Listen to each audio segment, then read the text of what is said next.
ရှင်မချိန်မှာတန်ဖိုးထားကြပါရရမပိုင်ဆိုင်တဲ့လောကမှာနာကျင်စရာရှိရင်မျှဝေပေးမှကြမယ်တွေ့ထားလက်တွေရဲ့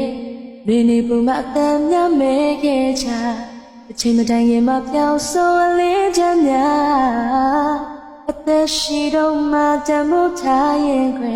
ဆောင်းလျှောက်ကြမယ်လားရှင်မချိန်မှာတန်ဖိုးထားကြပါ